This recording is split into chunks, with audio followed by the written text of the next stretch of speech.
Yeah. Pelen oji do ya de. Das je je plastic pan ni lo le sweet la. Tu boy ya na. Kai ga na wa. Shake it out.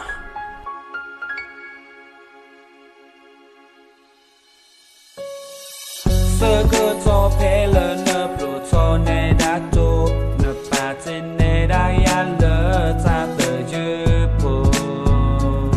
mi bố ta lô pa y cơ y we sẽ lệ y nó cơ xa đã lệ tớ si nha ye mi si y lệ thế lỡ nợ ô nè đã lỡ dơ cơ bá kha nợ cơ lư phô tê tớ pa mà mù dơ xa nợ lo ti ya lỡ yêu mê pro cho tô nợ cứ hết kỳ nè đâu mà mưu yêu ta e po Jodoh ta malu ni tanya lebau jili la ka program mudan na de krim chuan ke ka ta elon de ya mamu ya ta learn ngor me ko kwat ga la body khiba ba cha ya tanya jen na me para la e ya na sa bo ta lo phai di te mil lo choba lo da la to lo sa phele bo yi lo sa to ya phe yo yi do na chi lo sa phe ta ma lo pla mi la lo ko to lo ba o yi do na thom bo lo Facebook bo ko ti lo ba sa mưa cơ ô quê thơ ni lơ nơ mô ba mẹ nhà yêu có ghé cho kia qua lơ qua thuê nhà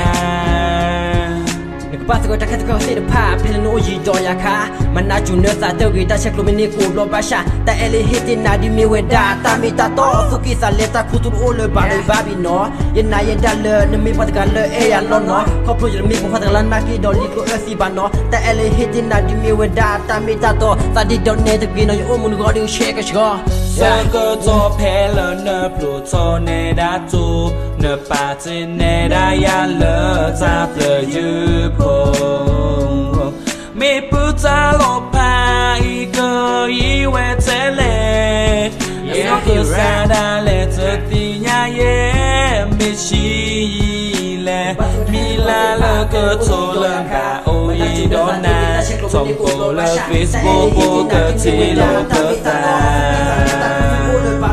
mưa cơ o we te ni la na mo ba me nya